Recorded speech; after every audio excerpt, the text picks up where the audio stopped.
नमस्कार दोस्तों, आज मैं आपको सुनाऊंगा आखिर किसकी नज़र लग गई थी। कविता अपने माता पिता की बहुत लाडली थी। 3 बड़े भाइयों की इकलौती बहन थी। कोई भी चीज़ मांगने पर उसी वक्त सामने हाजिर हो जाती। पूरे घर में रौब था उसका। पूरे परिवार और नौकरों पर राजकुमारी की तरह हुक्म चलाती थी। स्कूल में भी पूरा रौब था उसका। बड़े घर की लाडली जो थी वो। ऐसे ही उसने कॉलेज में दाखिला लिया। उसके ठाठ बाट, बड़ी गाड़ी में आना जाना, हर दिन नया फैशन देखकर हर कोई उससे दोस्ती करना चाहता था। थोड़ी ही दिनों में उसके बहुत से दोस्त बन गए। पूरे कॉलेज में उसकी अपनी एक पहचान थी। उन दिनों उसके घर एक रिश्ता आया। खानदानी लोग थे और पापा की पुरानी जान पहचान थी उनके साथ।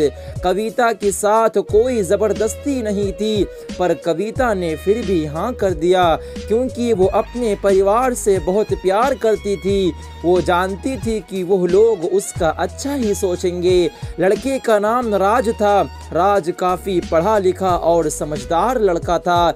ससुराल वाले भी बहुत अच्छे थे। ससुराल में कविता की जगह वैसी ही थी जैसे मायके में। कोई भी कार्य कविता की सलाह के बिना नहीं होता था। सबकी लाडली बहू बन गई थी वो। फिर उसके घर एक बेटे का जन्म हुआ, राहुल। राहुल कविता को जान से प्यारा था। पोता पाकर ससुराल वाले तो फूले नहीं समा पाते थे।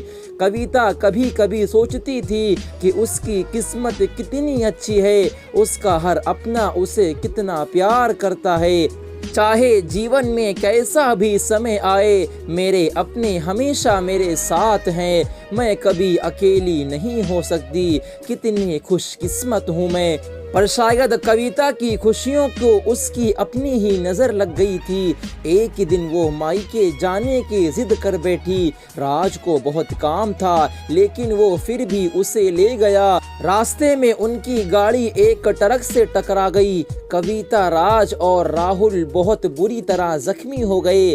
काफ़ी दिनों के इलाज के बाद राज और राहुल तो ठीक हो गए, लेकिन कविता पूरी तरह ठीक ना हो सकी। सर पर चोट लगने के कारण वो अपनी आंखों की रोशनी खो बैठी। अब कविता की किस्मत जैसे उल्टे पांव चलने लगी।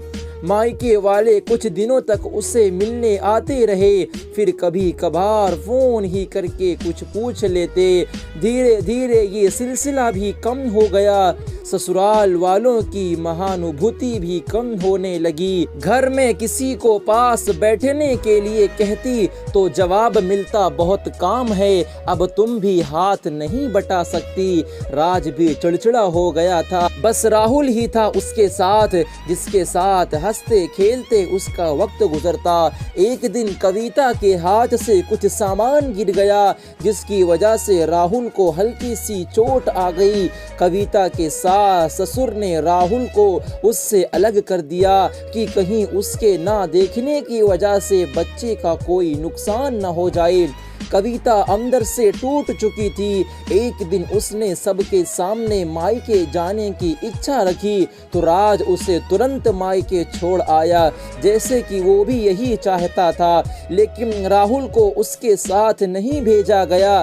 कविता कभी राहुल से दूर नहीं रही थी, पर अपनी मजबूरी के कारण उसने ज़्यादा बहस नहीं की।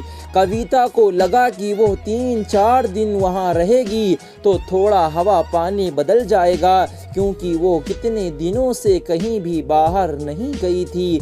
घर वाले भी इतने दिनों बाद उसे देखकर कितने खुश होंगे। कविता के घर पहुंचने पर सब लोग बहुत खुश हुए। खाने में सब कुछ कविता की पसंद का ही बना था। उसने अपने मम्मी पापा और भाई भाभीियों से दिल खोल कर बातें की। उनके छोटे छोटे बच्चे भी बुआ के साथ घुल मिल गए थे। रात को सोने के वक्त जब वो कपड़े बदलने लगी तो उसे पता चला कि उसका बैग तो बहुत भरा हुआ है। वो सब समझ गई और बहुत उदास हो गई। कुछ दिनों तक तो सब ठीक रहा, फिर जैसे सब बदलने लगा, सबका व्यवहार बदल रहा था। वो लोग जैसे थक चुके थे उससे, सब लोग घुमा फिरा कर पूछने लगे कि राज कब आ रहा है, उसे ले जाने। वो बहाना बना देती, जबकि वो जानती थी कि उस घर में अब उसके लिए कोई जगह नहीं। कविता से चलते वक्त कुछ न कुछ नुकसान हो जाता, थोड़ी बहुत टोका टाकी उसे सुनाई देती, मगर वो टाल देती। एक दिन उसके हाथ से लगकर एक कीमती फूलदान टूट गया। छोटी भाभी ने बहुत हंगामा मचाया। कविता के माता पिता रोज रोज के झमेलों से तंग आ गए थे। उन्होंने राज को खुद से फोन कर दिया। राज कविता को अपने साथ घर ले गया। कविता को अपने परिवार वालों से यह उम्मीद ना थी। उसका दिल पानो पानी पानी हो गया।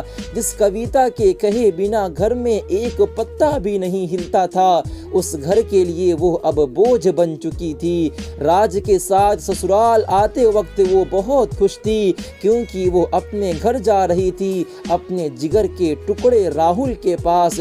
परंतु ये खुशी भी कुछ पल की ही थी। सारा बंदोबस्त पहले ही किया हुआ था। कविता को सीधे ऊपर वाले कमरे में पहुंचा दिया गया। राहुल से दूर रहने की सख्त चेतावनी दी गई। एक काम वाली तला को उसकी जिम्मेदारी सौंपी गई, जो उसके खाने पहनने जैसी ज़रूरतों का ध्यान रखती। कविता ज़्यादातर चुप ही रहती। कभी कभी काम वाली तला से थोड़ा बतिया लेती। उसके ज़रिए राहुल का पता चल जाता। सबकी लाडली बेटी और लाडली बहू सबके लिए अब लाडली से बोझ बन चुकी थी।